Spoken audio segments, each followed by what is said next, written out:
사랑하는 예수님께 성도 여러분, 오늘은 추석 명절 새벽 예배 드리는 시간입니다. 이 시간 온 가족이 아마 모여 있을 테고 먼 거리에 있던 그런 딸들이 안 기어올 것이라고 하는 이 이사야 60장 4절 말씀처럼 온 가족이 함께 모여 있을 텐데, 여러분들 이 예배에 참여하는 여러분들 모든 가정에, 그리고 그 가문에 우리 하나님의 은혜가 충만하시기를 예수 그리스도의 이름으로 축원드립니다. 오늘 말씀은 이사야 60장 1절에서 5절 말씀인데요. 제목을 일어나라 빛을 발하라 하는 제목으로 말씀을 나누겠습니다.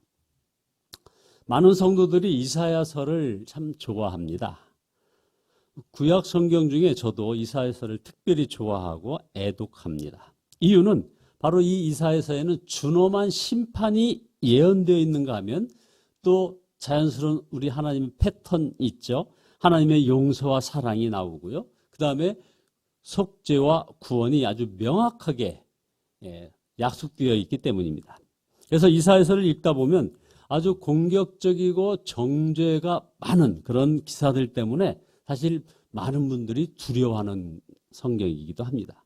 그러나 하나님의 용서와 구원이 구구절절 흐르고 있기 때문에 하나님의 공의와 사랑이 가장 절묘하게 어우러진 책이다라고 보는 경향이 많습니다.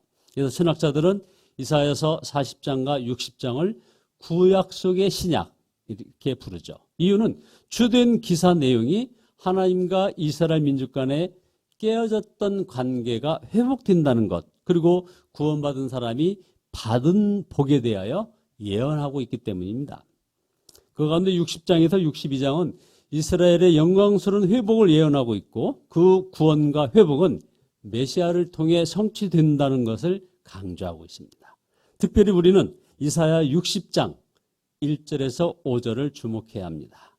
이 본문은 우리들에게 세 가지 명령을 하고 있습니다. 첫 번째 명령은 일어나라는 명령입니다. 지금까지 이스라엘 백성들은 전쟁에서 졌기 때문에, 그리고 바벨론에서 포로 생활을 한다는 이유 때문에, 그리고 예루살렘 성과 성전을 빼앗겼을 뿐만 아니라 무너졌다는 이유 때문에 얼굴을 들지 못한 채 살고 있었습니다. 그러나 이제 곧 하나님의 은혜로 회복될 것이며 잃어버린 것들은 다시 찾게 될 터이니 이제 일어나라는 것입니다. 이 일어나라는 이 명령 속에는 두 가지 뜻이 있습니다. 첫째는 아주 당당하게 일어나라는 것입니다. 이스라엘 민족은 한때는 430년 동안이나 애굽의 눈치를 보며 살아왔죠. 그 다음에 북왕국은 아수르 눈치 보기에 바빴고, 남쪽은 바벨론 눈치 보기에 바빴습니다.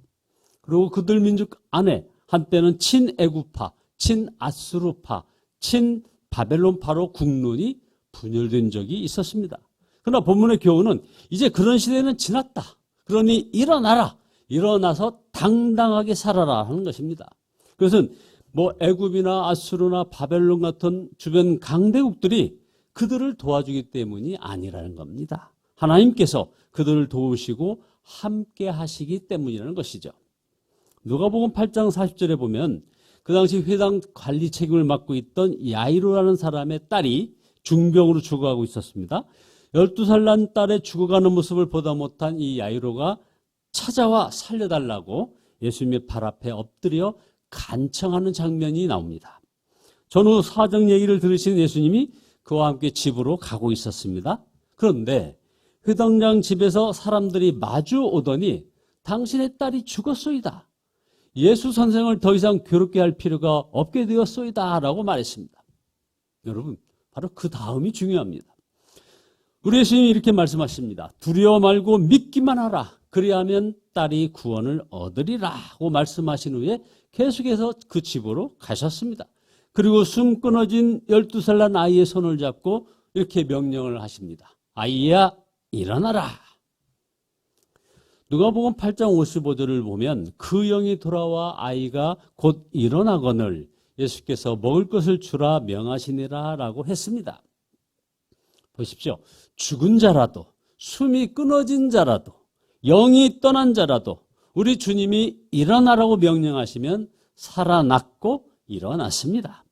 우리가 이 실패와 절망과 낙담으로 점철된 이 코로나19 시대, 이 한가운데 우리는 지금 민족의 명절 추석을 맞이했습니다만 여러 가지 암울한 이 팬데믹 상황이 우리를 더욱 망연자실하게 하고 있는 것이 사실입니다. 그러나 우리가 예수님을 바라보면 누구라도 당당하게 일어설 수 있다는 것입니다. 사도행전 3장의 기적도 우리에게 위대한 교훈을 주고 있습니다. 나면서부터 안전뱅이가 된 거린이 성전 문간에서 구걸하고 있었습니다. 기도하러 올라가던 베드로가 그를 보았습니다. 은과 금은 내게 없거니와 내게 있는 것으로 내게 주노니 곧 나사렛 예수의 이름으로 일어나 걸어라 명령했습니다. 그 다음이 중요합니다. 발과 발목이 곧 힘을 얻고 일어나 걷기도 하며 뛰기도 하며 하나님을 찬미했습니다. 이 말씀을 우리 한번 적용해 봅니다. 히브리서 12장 12절에 그러므로 피곤한 손과 연약한 무릎을 일으켜 세우고 너희 발을 위하여 곧은 길을 만들어 저는 다리로 하여금 어그러지지 않고 고침을 받게 하라. 우리 많은 성도들 가운데 이렇게 피곤한 손, 연약한 무릎, 휘어진 허리, 저는 다리, 뛸 수 없고 설 수 없고 앉을 수 없고 누울 수 없고 이 모든 상황 앞에서 이 모든 희망을 포기했던 사람이 있습니다.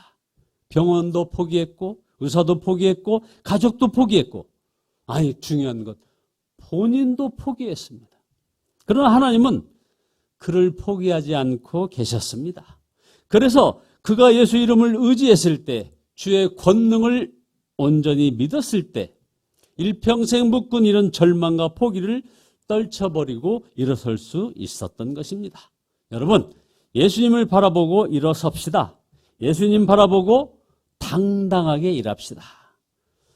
둘째는 일어나라는 뜻입니다. 우리 교회가 삼전동 성전에 있을 때 마침 이 명절 맞춰서 도움을 청하러 온 사람을 제가 좀 만난 적이 있습니다. 아주 사지가 멀쩡한데도 자기를 도와달라며 떼거지를 부리고 있었습니다.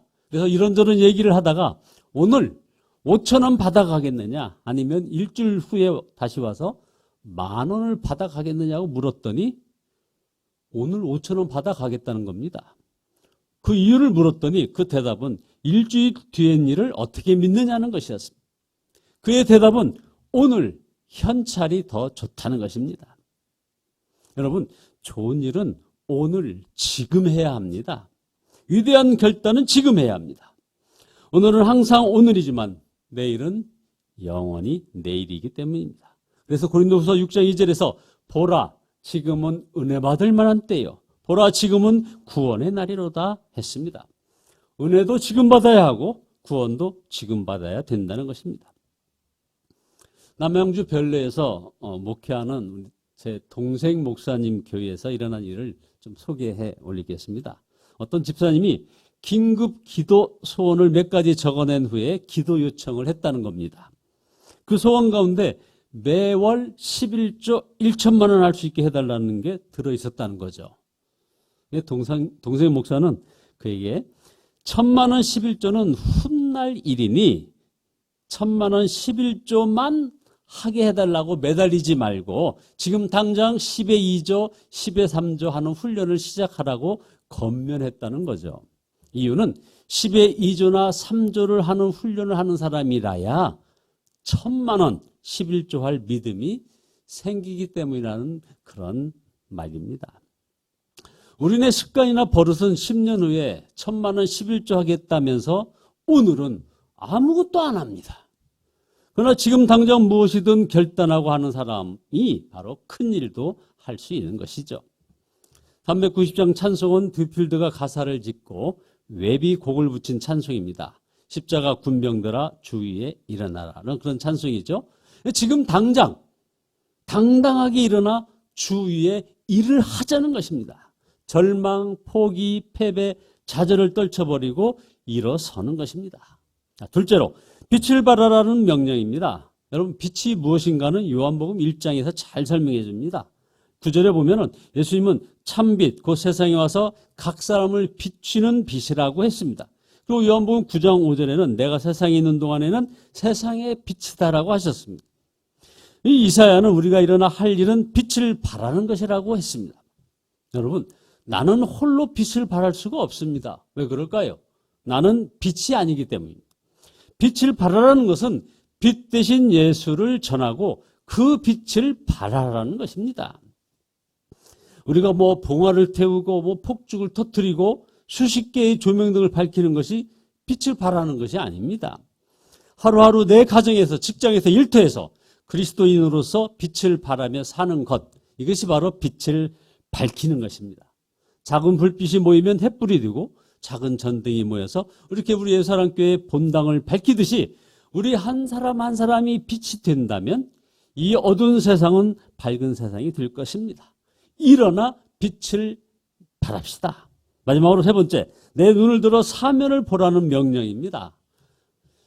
4절을 보면 내 눈을 들어 사면을 보라고 했습니다. 그리고 눈을 들어 동서남북을 바라보아야 하는 그 이유를 4절 이하에서 이렇게 설명을 합니다. 무리가 내게로 오기 때문이며 내 아들, 딸이 원방에서 오기 때문이라고 했습니다. 여러분들 자녀들이 지금 원방에서 오지 않았습니까? 또 5절에서는 바다의 풍부가 내게로 오며 열방의 재물이 내게로 오기 때문이라고 했습니다. 그리고 6절에는 미디안 사람들과 스바 사람들이 금과 유향을 가지고 올 것이라고 얘기했고, 우리가 잊지는 않았습니다. 8절에는 동서남북에서 구름같이 비둘기가 날아오는 것처럼 날아온다고 했습니다. 여러분, 이 뜻은 아주 간단합니다. 하나님의 은혜로 예루살렘이 회복되었다는 뜻입니다. 뿐만 아니라 동서남북에서 떠났던 사람들이 돌아오고 헤어졌던 사람들이 돌아온다는 것입니다. 그리고 바다의 배를 타고 물질이 돌아온다는 것입니다. 그뿐입니까? 이방인들은 각종 보물을 가지고 찾아온다는 겁니다. 지난주에 일어났던 일입니다. 우리 예수사랑교회 찬양단, 이 찬양하는 장면을 사진을 찍어가지고 어떻게 보내게 됐는데, 그걸 보았던 우리 교회를 떠났던 성도가 그것을 보고서 그렇게 참 그런 눈빛을 받습니다. 헤어졌던 사람이 돌아옵니다. 떠났던 사람들이 돌아옵니다. 그래서 예루살렘이 회복됩니다. 우리 교회도 떠났던 사람들이 다시 돌아오는 그날이 속히 올 줄 믿습니다. 우리가 여기서 주목해야 할 것이 있습니다. 신앙이 회복되고 영혼이 회복되면, 다시 말해서 영적으로 예루살렘이 회복되면 복과 은혜가 동서남북에서 모여든다는 사실입니다. 내 신앙이 회복되고 내 영혼이 복을 받으면 떠났던 사람이 돌아오고 잃었던 재산이 회복되고 예기치 않았던 복이 찾아온다는 겁니다. 자, 여러분, 이제 만물이 결실하는 가을입니다. 그 추석 명절 우리가 한가운데 있습니다. 우리가 무엇을 해야 할까요? 우리가 집을 새로 수리해야 할까요? 새 양복을 맞춰 입어야 할까요? 아닙니다. 영성을 회복해야 합니다. 그래서 동서남북에 몰려오는 그런 축복과 은혜를 받을 수 있어야 하는 것이죠. 눈을 들어 동서남북으로 사면을 바라보자 이겁니다. 나만 바라보고 주변만 바라보면서 낙심하고 절망하고, 여러분, 이 코로나19 이 팬데믹 상황이 얼마나 우리를 절망하고 낙심하게 합니다. 좌절하게 합니다. 그러나 눈을 들어 하나님을 바라보고 사면을 바라보는 사람에게는 그 주시는 은총이 이사야 60장 20절에서 이렇게 잘 소개가 되어 있습니다. 다시는 내 해가 지지 아니하며 내 달이 물러가지 아니할 것은 여호와가 내 영영한 빛이 되고 내 슬픔의 날이 마칠 것임이니라 했습니다. 여러분, 아멘이죠. 할렐루야입니다. 눈을 들어 하나님을 바라봅시다. 나를 도우시고 복 주시는 그 하나님께 감사와 영광을 돌리기 바랍니다. 그리고 동서남북에서 몰려오는 축복과 은총을 바라보며 기뻐할 수 있는 저와 여러분 모두 되시기를 예수 그리스도의 이름으로 축원드립니다. 기도하시겠습니다.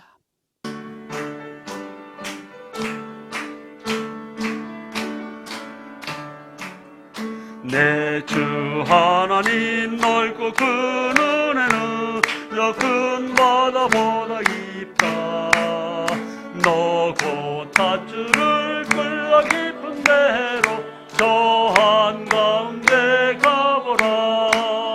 언덕을 떠나서 장파에 배 띄워 내 주 예수 내 바다로